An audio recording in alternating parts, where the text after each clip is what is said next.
Hello, my dear students. Today we are going to learn the chapter number 11. The name of the chapter is Animals. Animals মানে কি পশু। Let us discuss. চলো আমরা সবাই দেখি প্রশ্নগুলো কি রয়েছে।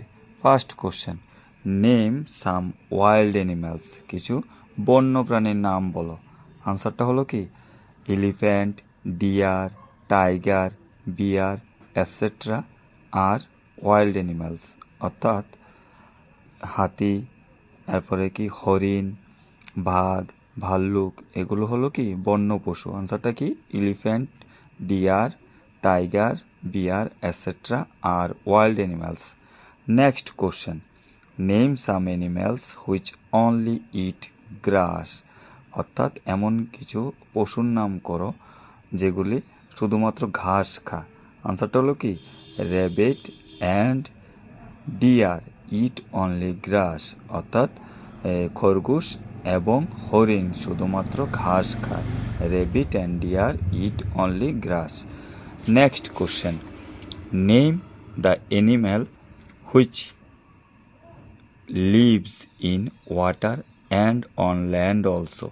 অর্থাৎ এমন প্রাণীর নাম করো যে নাকি জল এবং মাটি উভয় স্থানে বাস করে। আনসারটা হলো কি crocodile lives in water and on land too. অর্থাৎ কুমির জল এবং মাটি উভয় জায়গায় বাস করে। Next question, which animal is our national animal. অর্থাৎ কোন প্রাণী আমাদের জাতীয় প্রাণী। উত্তরটা হলো কি tiger is our national animal, অর্থাৎ বাঘ হলো আমাদের জাতীয় পশু। Next question, name the biggest land animal. অর্থাৎ মাটির উপর সবচেয়ে বড় প্রাণীর নাম। Name the biggest animal. আনসারটা হলো কি elephant is the biggest land animal, অর্থাৎ মাটির সবচেয়ে বড় প্রাণীর নাম কি elephant. Next question, which animal called the king of jungle. কোন প্রাণীকে জঙ্গলের রাজা বলা হয়। উত্তরটা হলো কি lion is called the king of the jungle, অর্থাৎ সিংহকে বনের রাজা বলা হয়।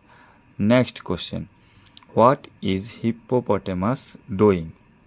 অর্থাৎ জলহস্তি কি করছে। অর্থাৎ এই ছবির মধ্যে দেখো জলহস্তিটা কি করছে এখানে।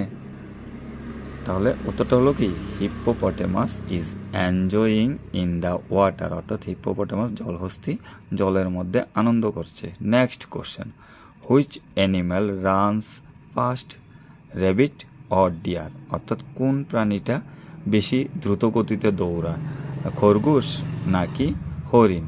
উত্তরটা হলো কি ডিয়ার রান ফাস্টার দেন র্যাবিটস, অর্থাৎ হরিণ র্যাবিটের তুলনায় অনেক দ্রুত দৌড়ায়। Okay, my dear students, see you in the next chapter. Bye bye for today.